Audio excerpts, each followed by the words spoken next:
राजापूरच्या एका शांत गावात अचानक रात्री एकच आरडाओरड. माझ्या बायकोला भूतानं पळवलं. गावकरी घाबरून जंगलाकडे धावतात, पण काही तासात पोलीस समोर आणतात धक्कादायक सत्य. भूत नव्हतं, खरा भूत तर पतीच निघाला. रत्नागिरी जिल्हा समुद्र किनाऱ्यांनी भरलेला, हिरव्या टेकड्यांनी वेढलेला शांत आणि निवांत प्रदेश.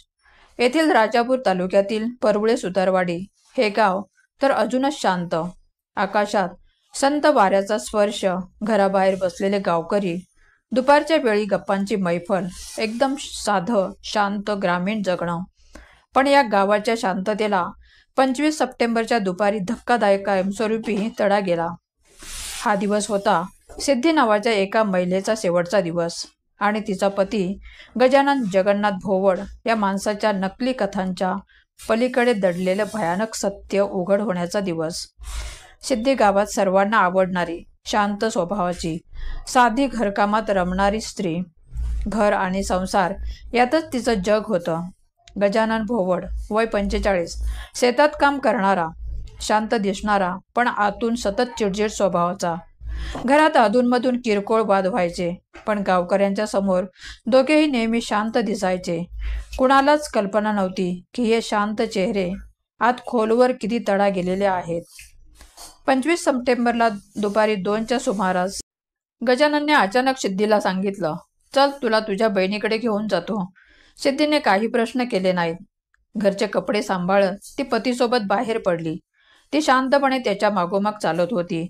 चेहऱ्यावर कुठलाही संशय नव्हता. तिला माहीतच नव्हतं की हा साधा वाटणारा प्रवास हळूहळू तिच्या अखेरच्या श्वासापर्यंत नेऊन ठेवणारा आहे. गजानन तिला गावाबाहेरच्या ओसाट रस्त्याने जंगलाच्या दुर्गम भागात घेऊन गेला. हे जंगल गावापासून काही अंतरावर असलं तरी गावकऱ्यांना भीती वाटायची, कारण तिथे रात्रभर कोणाचीच वर्दळ नसायची. दिवसाही फार कमी लोक जात. गजानन सिद्धीला एका जुनाट काटेरी झाडांनी वेढलेल्या जागेत घेऊन गेला. सूर्य डोक्यावर होता. गवताचा वास, शांतता आणि इथेच सिद्धीला काहीतरी चुकीचं होत असल्याची जाणीव झाली. सिद्धीने विचारले, इथे का आणलंस? पण तो बोलला नाही. क्षणभरात तो तिच्यावर तुटून पडला. वाद नाही, धमक्या नाही, थेट हल्ला. गजाननने तिचे नाक आणि तोंड घट्ट दाबले.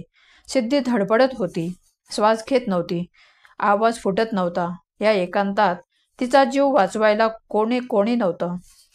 काही मिनिटात तिचा श्वास थांबला आणि शरीर पूर्णपणे ढिले पडले. जंगलाच्या शांततेत तिचा मृतदेह तसाच पडून राहिला. गजाननने मात्र क्षणाचाही विलंब न करता सिद्धीचा मृतदेह गवताच्या ढिगाऱ्यात झाडांमागे लपवला. जगापासून दूर, गावापासून दूर, पुरावा नष्ट होईल अशा जागी. पण त्याचा खरा डाव इथे संपत नव्हता. खुनानंतर सुरू झाला त्याचा घातक प्लॅन. एक अशी कहाणी जी ऐकून गावातल्या लोकांच्या अंगावर काटा यावा. त्याने ठरवलं होतं, जंगलात घडलेला हा खून अत्यंत नैसर्गिक वाटला पाहिजे आणि गावात परतल्यावर तो स्वतः निर्दोष दिसला पाहिजे. त्यासाठी त्याने एक विचित्र पण हुशार युक्ती आखली. खुनानंतरची भूतकथा. मृतदेह लपवल्यानंतर गजानन गावात परतला. भेदरल्यासारखा, रडल्यासारखा अभिनय करत तो लोकांसमोर आला आणि ओरडू लागला, भूताने सिद्धीला मारलं. अंगात काहीतरी आलं होतं. भूत तिला घेऊन गेले. गावात खळबळ उडाली. काही गावकरी क्षणभर गोंधळले. भूत अंगात आले. काय खरं आहे? काहींनी लगेच शंका घेतली, हा काहीतरी लपवत आहे. सिद्धी कुठेच दिसत नव्हती. तिचा फोन बंद, घरात सामान तसंच. मायच्या घरी नाही, कुठेही नाही. सगळीकडे शोध घेतला. ओढ्यांमागे, देवळाजवळ, पायवाटा, शिवार, पण सिद्धीचा पत्ता लागत नव्हता. गावकऱ्यांनी लगेच राजापूर पोलीस स्टेशनला कळवलं. पोलिसांनी चौकशी सुरू केली. गजाननचं बोलणं दरवेळेला वेगळंच असे.